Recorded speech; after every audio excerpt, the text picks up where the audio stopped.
శైలుకి హామీ ఇచ్చి హాస్టల్లో దింపేసి ఇంటికి వచ్చేసిన కేశవ కోపంలో పెద్ది. అసలు ఇదంతా ఎలా జరగబోతుందో తెలుసుకోవాలనుకుంటే ఇప్పుడే మన ఛానల్ని సబ్స్క్రైబ్ చేసుకొని పక్కనే ఉన్న బెల్ ఐకాన్ని క్లిక్ చేయండి. బెల్ ఐకాన్ క్లిక్ చేశాక ఆల్ పైన క్లిక్ చేసేస్తే మా నోటిఫికేషన్ మీ ఫోన్లోకి వస్తుంది. అప్పుడు ముందుగా జరగబోయే సీరియల్ని మీరు ముందే చూడొచ్చు. నువ్వు బ్యాగ్ పట్టుకుని వచ్చినప్పుడే నేను గుడికి తీసుకెళ్ళి తాళి కట్టేద్దాం అనుకున్నాను అంటాడు శైలుతో కేశవ. అప్పుడు మరి కట్టేయొచ్చు కదా, ఏమైందిరా, ఎందుకు ఆగిపోయావు అని చెప్పేసి అడుగుతుంది శైలు. ఏం లేదు, మొత్తానికి దీనికి కారణం మా పెద్దన్నయ్య అని చెప్పేసి అంటాడు కేశవ. అప్పుడు శైలు, పెద్దన్నయ్య ఆయన ఏమనడు కదా, ఆయన మంచివాడే కదా అని చెప్పేసి అంటుంది శైలు. అదే కదా శైలు నీకు చెప్పేది, ఆయన చాలా మంచి వ్యక్తి. మా చిన్నప్పుడే మా అమ్మ చనిపోయింది, అప్పటి నుంచి తనే మాకు తల్లయి చాలా బాగా చూసుకునేవాడు తెలుసా. ఎన్నెన్నో నిద్రలేని రాత్రులు, ఏ పూటకు ఆ పూట వండి పెట్టేసేవాడు. అస్సలు ఎక్కడికి వెళ్ళేవాడు కానే కాదు. ఎంత జాగ్రత్తగా చూసుకున్నాడంటే మమ్మల్ని, సొంత అమ్మ కూడా అలా చూసుకోదేమో పిల్లల్ని, అంత జాగ్రత్తగా చూసుకున్నాడు. ఇప్పటికీ కూడా మా ముగ్గురిని తన కన్న పిల్లల్లానే చూసుకుంటాడు. అందుకే మా అన్నయ్య అంటే నాకు చాలా చాలా ఇష్టం. కానీ మా అన్నయ్య పాపం ఆ గాయత్రిని ప్రేమించాడు, ఆ వదిన్ని ప్రేమించాడు. కానీ వాళ్ళ అమ్మ ఉంది కదా, మా అత్త, మొన్న నీకు గొడవల్లో ఉంది ఆ తాయారు, తను ఏం చేసిందంటే ఈ సంబంధం కుదరదు, మీరంతా మంచివాళ్ళు కాదు అని చెప్పేసి మా ఇంటి మీద చెరగని ముద్ర వేసేసింది. అందుకే అందరూ కూడా మమ్మల్ని తిట్టుకుంటూ ఉంటాడు. మా నాన్న గొంత చాలా పెద్దది, ఏమర్చినా సరే, కానీ ఆయన మనసు మాత్రం చాలా మంచిది. అది నీకు ముందు ముందు అర్థమవుతుంది. కాకపోతే ఏంటంటే మా అన్నయ్య పెళ్ళవలేందే నేను అసలు చేసుకోనే లేను. ఎందుకంటే ఆయన ఒక్కడే అలా ఒంటరిగా ఉండడం నాకు అస్సలు ఇష్టం లేదు. నేను పెళ్లి చేసుకున్న తర్వాత నిన్ను ఎలా చూసుకుంటాననే సందేహం నీకు అనవసరం. నిన్ను మహారాణిలా చూసుకుంటాను. కాకపోతే మా అన్నయ్య పెళ్ళయిన తర్వాతే మన పెళ్ళైతే చాలా బాగుంటుంది బుస్సు, నువ్వే చెప్పు ఏం చేయమంటావు అని చెప్పేసి అంటాడు కేశవ. అప్పుడు శైలు, నువ్వు నాకు హామీ ఇచ్చావు, నువ్వు నన్ను పెళ్లి చేసుకుంటానని చెప్పావు, ఏం పర్వాలేదు, నేను వెయిట్ చేస్తాను. అన్నయ్య పెళ్ళి అయిన తర్వాతే మన పెళ్ళి, సరేనా? ముందు మీ అన్నయ్య పెళ్ళి అయిపోయిన తర్వాత మన పెళ్ళి అన్నావు, బాగానే ఉంది. మరి నేను ఇంట్లో అందరితో గొడవ పడి వచ్చేసాను కదా, ఏం చేస్తారు వాళ్ళు, రాణిస్తారంటావా నన్ను? ఏమైనా సరే నేను ఆ ఇంట్లోనే ఉంటానని తెగేసి మరీ చెప్పేసి వచ్చేసాను రా, ఏం చేయాలి ఇప్పుడు, నువ్వే చెప్పరా ముంగీసా అని చెప్పేసి అడుగుతుంది శైలు. నేను మాట్లాడతాను, నీ బాధ్యత నాది. అయినా నువ్వేం అనుకోకు బుస్సు, ఏం చేస్తాము ఇప్పుడు. అన్నయ్యకి గనక పెళ్ళి జరగకుండా తమ్ముళ్ళిద్దరికీ జరిగిపోయింది అంటే ఆయన జాతకం మీద, అలాగే ఆయన వ్యక్తిత్వం మీద చాలా అనుమానాలు వస్తాయి, పుకార్లు బోల్డ్ అని పుట్టిస్తారు. చెప్తున్నాను కదా, ప్లీజ్ నువ్వు మాత్రం అర్థం చేసుకుంటావని అనుకుంటున్నాను రా బుస్సు అని చెప్పేసి అంటాడు కేశవ. అప్పుడు ఊరుకో ముంగీసా, మీరంటే నాకు చాలా గౌరవం, మీ అందరూ ఇష్టం నాకు, నువ్వంటే ప్రాణం, తెలిసిందే కదా. వాళ్ళందరినీ కాదని నీ దగ్గరికి వచ్చాను, నేనేం ఫీల్ అవ్వట్లేదు. కాకపోతే ఇప్పుడు మా మమ్మీ వాళ్ళ ఇంటికి రానిస్తారో లేదో అని భయంగా ఉందిరా అంటే, నువ్వేమీ బాధపడకు, ఇప్పటి నుంచి నీ బాధ్యత నాది. అంటే మరి నేను డబ్బులేం తెచ్చుకోలేదు కదా, ఎలా, ఎక్కడ నుండను అని చెప్పేసి అడుగుతుంది శైలు. అప్పుడు నీ బాధ్యత అంతా నాదని నేను చెప్తున్నాను కదా, నిన్ను ఒక హాస్టల్లో ఉంచుతాను, ఆ ఫీజు అంతా నేను చూసుకుంటాను, నువ్వు ఏమీ బాధపడకు, అర్థమైందా? నిన్ను మాత్రం నేను అస్సలు వదులుకునే ప్రసక్తే లేదురా బుస్సు, ఇదే నీకు చెప్తున్నాను అని చెప్పేసి చెప్తాడు కేశవ. అప్పుడు అవునా ముంగీసా, ఇంతకంటే నాకు సంతోషమేముంది, ముందు బావగారు పెళ్ళైన తర్వాతే మన పెళ్ళి, సరేనా అని చెప్పేసి అనగానే కేశవ ఒక నవ్వు నవ్వి నా బంగారం అని చెప్పేసి కౌగిలించుకుంటాడు శైలుని. నువ్వెంత అదృష్టవంతుడివిరా, నీకంత బంగారం లాంటి అన్నయ్య దొరికాడు. నాకు ఉన్నాడు పనికి మాలిన అన్నయ్య, వాడు ఎందుకు పనికొస్తాడు, సర్లే వాడి గురించి మాట్లాడుకోవడం కూడా అనవసరం, నువ్వేం చెప్తే అదే రా ముంగీసా అని చెప్పేసి అంటుంది శైలు. అది నా బుస్సు అంటే, అందుకనే నువ్వంటే నాకు చాలా ఇష్టం. సరే పద వెళ్దాం, బయటికి వెళ్ళి నీకు నచ్చినవన్నీ కొనుక్కుని వద్దాం పద అని చెప్పేసి పార్క్ నుండి తీసుకెళ్తాడు. అన్నీ కొనిన తర్వాత బ్యాగ్ పట్టుకొని శైలు అలాగే కేశవ ఇద్దరూ కూడా ఒక ఇంటి దగ్గర ఆగుతారు. అది ఎవరిల్లో కాదు, అది శైలు వాళ్ళ ఇల్లు. అది చూడంగానే శైలు షాక్ అవుతుంది. ఒరే నాకేం చెప్పావురా ముంగిసా, ఇంత బండోడివేంట్రా నువ్వు, ఇప్పుడైనా ఐస్లా కరిగిపోతున్నావు అని చెప్పేసి పొగిడితే ఇప్పుడు మళ్ళీ బండరాయిలా తయారవుతానంటావేంటి? మా అమ్మ నన్ను చావు కొడుతుంది, నువ్వు మా ఇంటికి తీసుకొచ్చావేంటి హాస్టల్ అని చెప్పి, నేనేం చేయనురా ముంగీసా అని చెప్పేసి అంటుంది శైలు. అప్పుడు నువ్వు ఊరుకో, నేను మాట్లాడతాను, నువ్వు ఏమి కంగారు పడక బొస్సు, నేను చెప్పిన మాట విను అని చెప్పేసి అంటాడు కేశవ. కేశవ మీద ధైర్యంతో సైలెంట్గా ఉంటుంది శైలు. అప్పుడు ఇద్దరు కలిసి లోపలికి వెళ్తారు. వెళ్ళిన తర్వాత వాళ్ళ అమ్మ వస్తుంది. వదిలేసిపోయావు కదా, ఇప్పటికిప్పుడు ఎలా వచ్చేసావు నువ్వు? అయినా ఎవడు రమ్మన్నాడు? అయినా నిన్నెవడు రమ్మన్నాడురా? నా గుమ్మంలో అడుగు పెట్టడానికి వీన్లేదు, నువ్వు బయటికి పోతావా పోవా అని చెప్పేసి గట్టిగా కసురుతుంది కేశవాని వరాలు. అప్పుడు కేశవ, నేనేమి ఇక్కడ ఉండిపోవడానికి ఏమీ రాలేదు, నా భార్యని, నాకు కాబోయే భార్యని ఇక్కడే ఉంచి వెళ్దామని వచ్చాను. తిన మీద ఒక్క చెయ్యి గనక పడిందంటే నేను అసలు ఊరుకోను అని చెప్పగానే వరాలుకి అలాగే శైలు వాళ్ళ నాన్నకి ఇద్దరికి ఒళ్ళు మండిపోతుంది. ఏంటి నీ భార్య? మేమేమైనా నీకు ఇస్తామని చెప్పామా? ఏం మాట్లాడుతున్నావు నువ్వు? అది నీ భార్య అని నువ్వు అనుకుంటే సరిపోతుందా? మేము కూడా అనుకోవాలిగా నువ్వు మా అల్లుడని. అయినా ఏ దికానా లేనివాడు, ఏ పోషణ లేనివాడు ఎలా పెంచుతాడు నా కూతుర్ని? నేను అస్సలు కుదరదు నాకు అని చెప్పేసి అంటుంది వరాలు. అప్పుడు శైలు, అమ్మా నువ్వు ఆపుతావా? చక్కగా మెకానిక్ పని చేసుకుంటున్నాడు, రేపో మాపో ఇల్లు కట్టుకుంటారేమో, ఎవరికి తెలుసు? ప్రతిదానికి అలా తక్కువ వేసి మాట్లాడకూడదు మనుషుల్ని. నీకు అది బాగా అలవాటు, మనుషుల్ని తక్కువ వేసి మాట్లాడడం. మనదేమైనా ఇల్లు ఇంద్రభవనమ్మా కాదు కదా, ఎందుకని ప్రతిదానికి వాళ్ళ మీదకెళ్ళి పడతా ఉంటారు? ఆ మాత్రం కామన్ సెన్స్ లేదా అనగానే శైలు వాళ్ళ నాన్న, నువ్వు ఆపు, నీకు ఈ మధ్య మాటలు బాగా ఎక్కువైనాయి. అయినా అదేం పిచ్చి పనులు చేస్తున్నావి నాకు అర్థం కాక అడుగుతాను. మంచి భర్తను తీసుకొస్తాం పెళ్లి చేసుకోవి అంటే పెళ్ళిళ్ళన్నీ చెడగొట్టుకుని ఇంట్లోంచి బయటికి పోయావు, మళ్ళీ ఇప్పుడేమి ఇలా మాట్లాడుతున్నావు? వాడి వెనకాలే మాట్లాడడం ఏమైనా బాగుందా అని చెప్పగానే సురేష్ ఇంట్లోకి వస్తాడు. ఇది మళ్ళీ ఇంటికి వచ్చిందా? వెళ్ళిపోయింది కదా, నేను రాను అంటూ. ఇప్పుడెలా వచ్చింది? ఇంట్లోంచి బయటికి గెంటేశాడా వీడు? నీకు తగిన శాస్తే జరిగింది అని చెప్పేసి అంటాడు సురేష్. నాకు తగిన శాస్తి జరిగిందా? పిచ్చోడా, నేను ఇక్కడ ఉండడానికి వచ్చాను, ఇది నా పుట్టిల్లు కాదు, నేను హాస్టల్లో భావించి నన్ను ఇక్కడ తీసుకొచ్చాడు. నువ్వు కానీ నన్ను ఏమైనా అన్నా సరే, అలాగే నువ్వు నా మీద చెయ్యి లేపినా సరే, నీ చెయ్యి అయితే నీ భుజానికైతే అతికి మాత్రం ఉండదు, ఖచ్చితంగా విరిగిపోయి మాత్రం ఉంటుంది అని చెప్పేసి అంటుంది శైలు. అప్పుడు కేశవ, కరెక్ట్గా చెప్పావు బుస్సు అని చెప్పేసి అంటూ, నేను ఇంట్లో శైలుని వదిలేసి వెళ్తున్నానంటే అర్థం ఏంటంటే ఇదొక హాస్టల్ కింద నేను భావిస్తున్నాను. మీరు మాత్రం అసలు మధ్యలో కలగజేసుకోకండి. శైలు బాధ్యత అంతా నాది, డబ్బంతా నేను పెట్టుకుంటాను, తనకు కావాల్సిందాన్ని తను కొనుక్కుని చేసుకుంటుంది. తన మీద మాత్రం చేయి వేయడానికి ఏమాత్రం వీనలేదు. మీరు మాత్రం చాలా జాగ్రత్తగా చూసుకోవాలి నా శైలుని. ఇదే గనక మీరు మళ్ళీ రిపీట్ అయిందంటే మాత్రం నేను అసలు ఊరుకునే ప్రసక్తే లేదు. అయినా మీరు మాత్రం శైలు జోలికి వస్తే మాత్రం నేను చేయాల్సింది నేను చేస్తాను అని చెప్పేసి అంటాడు కేశవ. అప్పుడు శైలు వాళ్ళ నాన్న, కన్న కూతురికి కూడా పర్మిషనా? మళ్ళీ మేమేం చేస్తామో, నా కూతురు నేను ఏమైనా చంపేసుకుంటానా? నేను ప్రేమగానే చూసుకుంటాం. మీలాంటి వాళ్ళు రావడం వల్లే మా జీవితాలంతా అస్తవ్యస్తం అయిపోతున్నాయి.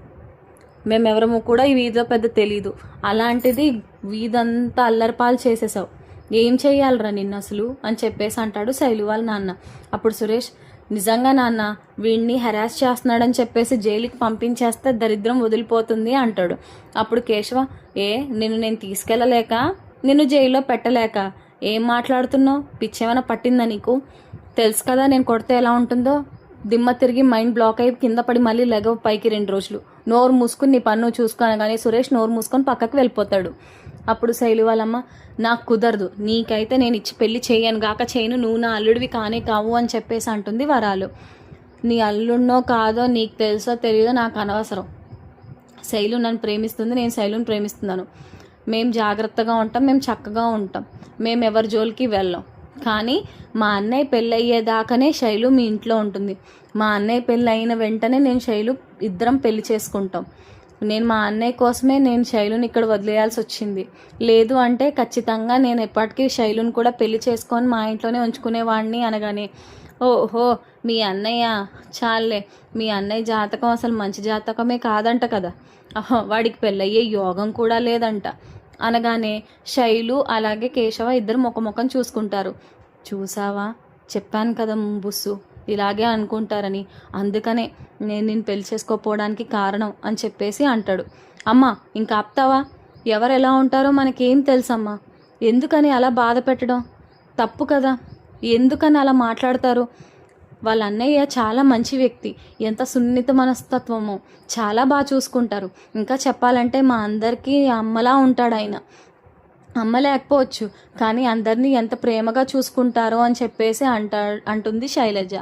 అప్పుడు సర్లే, నాకు అవన్నీ అనవసరం, ఏదోలా ఏడవండి అని అనగానే మీరు మాత్రం శైలుని ఏం అనడానికి గ్రీన్ లేదు అని చెప్పేసి కేశవ మరీ చెప్పి వెళ్తాడు. అలాగే నేను ప్రతి నెల శైలుకి సంబంధించిన ఖర్చు నేను పెట్టుకుని శైలు చేతికి ఇచ్చుకుంటాను, మీరేమీ చూసుకోవాల్సిన పని లేదు, మా అన్నయ్య పెళ్ళి అవ్వంగానే నేను చూసుకుంటాను, శైలజ నాది అని చెప్పేసి చెప్తాడు. అప్పుడు నీదే పని పాట ఏం లేకపోతే సరి, ఛీ అడ్డమైన వ్యక్తులతో మాటలు పడాల్సి వస్తుంది అని చెప్పేసి అంటుంది వరాలు. అప్పుడు కేశవ నువ్వెన్నైనా అనుకో, నాకు అనవసరం, ఏది జరిగినా సరే నేనైతే శైలుని వదలను, శైలు కూడా నన్ను వదలదు, అది మా ఇద్దరికి బాగా తెలుసు, మేమిద్దరం ప్రాణం కంటే ప్రాణం ఎక్కువగా ప్రేమించుకుంటున్నాం, కాబట్టి మమ్మల్ని ఎవరు విడదీయలేరు అని చెప్పేసి గట్టిగా చెప్పేస్తాడు కేశవ. చేసేదేం లేక ఇద్దరు తల పట్టుకొని కూర్చుంటారు. శైలు మాత్రం చాలా చాలా సంతోషంగా ఉంటుంది. శైలు, నీకు ఇదే ముందు లాస్ట్ అంతా చెప్పేది ఇదే, ఫస్ట్ చెప్తున్నాను విను. మా అన్నయ్య పెళ్ళైన తర్వాత మన ఇద్దరి పెళ్ళి ఖచ్చితంగా జరుగుతుంది, నీ బాధ్యత అంతా నాది, నేను చాలా జాగ్రత్తగా చూసుకుంటాను, నువ్వు నా బంగారాన్వి, అర్థమవుతుందా? నువ్వు మాత్రం ఎవరి గురించి భయపడక్కర్లేదు, బాధపడక్కర్లేదు, అస్సలు బాధపడొద్దు, నేనున్నాను నీకు, నా కుటుంబం ఉంది నీకు అండగా, అర్థమవుతుందా అని చెప్పేసి జాగ్రత్త చెప్తాడు శైలుకి కేశవ. అప్పుడు శైలు, నాకు చాలా ఆనందంగా ఉందిరా, నువ్వు ఇంత హామీ ఇస్తుంటే అసలు నువ్వు బండోడివి ఏమి కరగవేమో అనుకున్నాను, అలాంటిది ఇంత ప్రేమగా చూసుకుంటున్నావు అంటే నాకు చాలా సంతోషంగా ఉంది, ఇంతకు మించి ఇంకేం కావాలి అని చెప్పేసి అంటుంది. అప్పుడు కేశవ, జాగ్రత్తరా బుస్సు, జాగ్రత్తగా ఉండు, నేను నిన్ను అప్పుడప్పుడు వచ్చి చూసుకుని వెళ్తూ ఉంటాను, అలాగే నువ్వు ఫ్రీగా ఉండు, అలాగే ఇదిగో ఫోన్, నీకోసం ఫోన్ కూడా తీసుకున్నాను, ఈ ఫోన్ నీది, ఎవరు తీసుకోవడానికి కూడా గ్రీన్ లేదు అని చెప్పేసి వాళ్ళ వైపు చూస్తూ చెప్తాడు కేశవ. ఎవరు తీసుకుంటారా, ఇంకా ఎవ్వరు తీసుకోరు, వాళ్ళ జోలు కూడా ఎవ్వరు రారు మన జోలికి, కాబట్టి నువ్వేమీ బాధపడకు అని చెప్పేసి అంటుంది శైలు. నేనేం ఫీల్ అవ్వట్లేదు, కానీ నువ్వు మాత్రం జాగ్రత్త, ఆరోగ్యం జాగ్రత్తగా చూసుకో, అలాగే టైం టు టైం తింటూ ఉండు, అర్థమైందా? మంచిగా చూసుకో, ఏం కావాలన్నా సరే మా అత్తయ్య చేత వండించుకో అనగానే వరాలు చాలా కోపంగా చూస్తుంది కేశవాని. సరే బుసు, వెళ్తాను నేను అని చెప్పేసి అక్కడి నుండి వెళ్ళిపోతాడు కేశవ. అప్పుడు శైలు బ్యాగ్ పట్టుకొని తన రూమ్లోకి వెళ్ళి చాలా హ్యాపీగా గెంతులేసుకుంటూ ఉంటుంది. కిచెన్లోకి వెళ్ళి తనకు కావాల్సిన అన్నం కూర పెట్టుకొని చక్కగా సోఫాలో కూర్చొని హాయిగా తింటూ ఉంటుంది. అప్పుడు వరాలు, నీ పని బాగుంది, ఎంత చక్కగా తింటున్నావో, మా బుర్రా తింటున్నావు, అలాగే కడుపు నిండా గడ్డి మెక్కుతున్నట్టు ఎంత బాగా మెక్కుతున్నావో, అసలు భయము బాధ ఏం లేవా నీకు, అంత జాలీగా ఎలా ఉండగలుగుతున్నావు, అసలు ఎందుకే నువ్వు ఇలా తయారయ్యావు, నాకు అసలు ఏమీ అర్థం కావట్లేదు, ఎందుకు, నేనేం పాపం చేశానని ఇంత దారుణంగా నన్ను ఇంతలా బాధ పెడుతున్నావు అని చెప్పేసి అడుగుతుంది వరాలు. అప్పుడు శైలజ, నేనేం నేను బాధ పెట్టట్లేదు, అలాగే నేను అసలు ఇంట్లోంచి కూడా నేను అసలు బయటికి కూడా వెళ్ళట్లేదు, నేను చక్కగా నేను జరిగింది చెప్పాను, నేను ఇలా ప్రేమిస్తున్నానని కూడా చెప్పాను, నేను ఎవరితోటి లేచిపోలేదు, ఎవరోలాగా నేను ఏమీ చేయలేదు, ఉన్నది ఉన్నట్టు ముఖం మీద అందరితోటి చెప్పేశాను నేను, నువ్వే నన్ను లేనిపోని మాటలన్నీ నన్ను ఇంకా బాధ పెడుతున్నావు, నీకు అసలు ఏమైనా అర్థమవుతుందా అమ్మా, నేను ఏం పాపం చేశానని నువ్వు కదా నన్ను బాధ పెడుతున్నావు అని చెప్పేసి అంటుంది శైలు. ఆ మాటలకి వరాలుకి ఏం చెప్పాలో అర్థం కాక నీ చావు అని చెప్పేసి అక్కడి నుండి వెళ్ళిపోతుంది. ఆ తర్వాత కేశవ ఇంటికి వస్తూ దారిలో ఆలోచిస్తూ ఉంటారు. ఇప్పుడు నేను ఏం చేయాలి, అన్నయ్యకి ఏమని చెప్పాలి, ఏమనుకుంటాడు అన్నయ్య, అసలు ఎందుకు ఇలా జరుగుతుంది, మా అన్నయ్యకి పెళ్ళైతే ఎంత బాగుంటుంది అని చాలా రకాలుగా ఆలోచిస్తాడు కేశవ. ఇంటికి వచ్చిన తర్వాత వెనకాల చూస్తాడు పెద్ది. అవునరా, అమ్మాయి ఏది, ఈ అమ్మాయిని తీసుకురాలేదేంటి అని చెప్పేసి అడుగుతాడు. అప్పుడు ఏం లేదన్నయ్య, తన్ని వాళ్ళ ఇంటి దగ్గర భద్రంగా వదిలేసి వచ్చాను అని చెప్తాడు. రే, ఏం మాట్లాడుతున్నావురా అంటాడు చక్రి. ఏం మాట్లాడుతున్నావురా ఏంట్రా, తను తీసుకెళ్ళి భద్రంగా ఉంచాను. ఏమైంది ఇప్పుడు? మన ఇంట్లో ఎందుకు ఉంటుంది తను? ఇంకా మా ఇద్దరికి పెళ్ళవలేందే తను ఇక్కడ ఎందుకు ఉంటుంది అని చెప్పేసి అంటాడు కేశవ. అప్పుడు పెద్ది, ఒరే ఆలోచించి మాట్లాడుకోవాల్సిందిరా, నువ్వు ఆలోచించకుండానే ఎందుకురా ఇలాంటి పిచ్చి పనులన్నీ చేస్తావు? ఛీ, ఏమనుకుంటుందా అమ్మాయి? పాపం ఎంత ప్రేమగా ఉంటుంది, చక్కగా చాలా మంచి అమ్మాయి కూడా. అయ్యో అని చెప్పేసి దిగులు పడతాడు పెద్ది. అప్పుడు చక్రి, ఒరే నిన్నేమైనా పిచ్చి కుక్క కరిసిందారా? పిచ్చి పిచ్చి చేష్టలన్నీ చేస్తావేంటి? పాపం తను ఎంత నమ్మకం పెట్టుకుని వచ్చింది నీ మీద అని చెప్పేసి అడుగుతాడు చక్రి. అప్పుడు మహాలక్ష్మి కూడా, ఏంటిది, మీరెందుకు ఇలా చేశారు? నేను కూడా తనకి ధైర్యం చెప్పాను, మీరేమో మొత్తానికి ఇలా చేసేసి వచ్చేసారు. ఏమనుకుంటుంది తను పాపం అని చెప్పేసి అంటుంది. తను ఏమనుకోదు, నేను ఆల్రెడీ వాళ్ళ అమ్మ నాన్న అందరితో మాట్లాడేసి నేను అక్కడి నుండి వచ్చాను. తను ఎవరు ఏమీ అనరు. నేను తన్ని పెళ్లి చేసుకోవడానికి ప్రస్తుతానికి నాకు అసలు నా మనసు సిద్ధంగా లేదు అని చెప్పేసి అంటాడు. అప్పుడు చక్రి, నీ మనసు తొక్కలో మనసు, అది సిద్ధంగా ఉండాలా? వెళ్ళి చక్కగా పెళ్లి చేసుకుని వచ్చేరా అని చెప్పేసి అంటే నువ్వు పిచ్చి పిచ్చి పనులన్నీ చేస్తావేంట్రా అని చెప్పేసి అంటాడు చక్రి. అప్పుడు కేశవ ఒక్క నిమిషం అని చెప్పేసి చక్రి చేయి పట్టుకొని లాగి బయటికి తీసుకొస్తాడు. ఒరే ఏం చెప్పనురా నీకు, నువ్వు ఎందుకలా వాగుతున్నావు అని అడుగుతాడు కేశవ. అప్పుడు చక్రి, వాగడం ఏంట్రా? ఆ అమ్మాయి ఎంత బాధపడుతూ ఉంటుంది, నీకేమైనా పిచ్చా? అలా వదిలేసి ఎలా వచ్చేస్తావు నువ్వు? ఆ అమ్మాయి ఎంతలా అనుకుంది పాపం, ఎంతో నమ్మకం పెట్టుకునే కదా ఇక్కడికి వచ్చింది. అలాంటిది నువ్వు అలా మళ్ళీ వాళ్ళ అమ్మాళ్ళ ఇంటికే పంపిస్తే వాళ్ళు ఏం చేస్తారో ఏంటో పాప మా పిచ్చిదాన్ని అని చెప్పేసి అంటాడు చక్రి. రే నేను ఈ నిర్ణయం తీసుకోవడానికి కారణం మన అన్నయ్యరా అని చెప్పేసి అనగానే చక్రి షాక్ అవుతారు. మధ్యలో అన్నయ్య ఏం చేశాడురా అని చెప్పేసి అడుగుతాడు. అంటే అన్నయ్యకి పెళ్ళవలేందే నేను ఎలా ఉంచుతానురా శైలజాని? తన ఇంట్లో ఉందనుకో, పరిస్థితి ఏంటి? అన్నయ్య మీద నెగిటివ్గా ఎవ్వరు అనుకోరా చెప్పు? అతని జాతకం బాగాలేదు, అందుకే తనకి పెళ్ళి అవ్వట్లేదు, అతనేం మంచోడు కాదు, ఆ కుటుంబం మంచిది కాదు అని నానా రకాలుగా అన్నయ్య మీద చాలా మాటలు వస్తాయిరా. అది ఆలోచించే నేను వద్దనుకున్నాను. ప్లీజ్ రా, నా మాటకి విలువ ఇవ్వండి. నాకైతే అసలు ఈ పెళ్ళి అప్పుడే చేసుకోవడం ఇష్టం కూడా లేదు. ముందు అన్నయ్య పెళ్ళి అయిన వెంటనే అప్పుడు నేను చేసుకుంటాను రా శైలుని పెళ్ళి. అదే మాట నేను శైలుతో చెప్తే శైలు ఒప్పుకుంది. తను కూడా చక్కగా నా మాట విని చక్కగా ఒప్పుకుంది. ఏ ప్రాబ్లం రాలేదు. నువ్వు కూడా నా బుర్ర తినకుండా చెప్పిన మాట విను, నేను అనుకున్నది కరెక్టే అని నేను అనుకుంటున్నాను అనగానే చక్రి, ఇది నేను ఆలోచించలేదురా, నిజమే, పాపం చాలా మంచి పని చేసావు. అయినా పాపం అన్నయ్య గురించి, అన్నయ్య జాతకం అంత చిరాగ్గా ఉంటుందే ఏంటి? నేను ఇప్పటికి వచ్చి అన్నయ్య జాతకం చూడలేదే అని అనగానే, చిరాగ్గా పరాగ్గా కాదురా బాబు, అలా అంటారని చెప్తున్నాను. రేపొద్దున్న వాళ్ళు అలా అనిన తర్వాత పరిస్థితి ఏంటి? అన్నయ్య మీద అనవసరమైన నిందలు పడతా ఉంటాయి. నాకు ఆ నిందలు నా వల్లే పడడం అస్సలు ఇష్టం లేదు. పైగా అన్నయ్య మన కోసం ఎన్ని చేయలేదు, ఎంత మంచిగా ఉండలేదు. అలాంటిది అన్నయ్యకి అన్నన్ని మాటలు ఎవరైనా అంటే నేను అస్సలు తట్టుకోలేనురా అని చెప్పేసి అంటాడు కేశవ. అప్పుడు చక్రి, రే నువ్వు బంగారం రా, చాలా బాగా చెప్పావు. అయితే మీ అత్తమామ ఏమనలేదా అని చెప్పేసి అనగానే, వాళ్ళేమంటారా, నేను గట్టిగా చెప్పేసి వచ్చాను తన బాధ్యత నాది అని, ఎవరు ఏమీ అనలేదు అనగానే, అమ్మయ్య పోన్లే బాగానే ఉంది అని చెప్పేసి వెనక్కి చూడగానే పెద్ది ఈ మాటలన్నీ విని షాక్ అయిపోతాడు. అంటే నా వల్ల ఇప్పుడు తను అక్కడ వదిలేసి వచ్చావా? అదేంట్రా, చాలా పిచ్చి పని చేసావు. ఏదో జరిగిందనుకోవచ్చు, నువ్వు ఇంత పిచ్చి పని చేయడం ఏంటి ఛ అని చెప్పేసి బాధపడతాడు. మరి తర్వాత పెద్ది ఏ నిర్ణయం తీసుకోబోతున్నాడు, ఆ తర్వాత ఏం జరగబోతుంది, ముందుగానే మన ఛానల్లో తెలుసుకోవాలనుకుంటే సబ్స్క్రైబ్ చేసుకొని పక్కనే ఉన్న బెల్ ఐకాన్ని క్లిక్ చేయండి. Thank you so much for watching.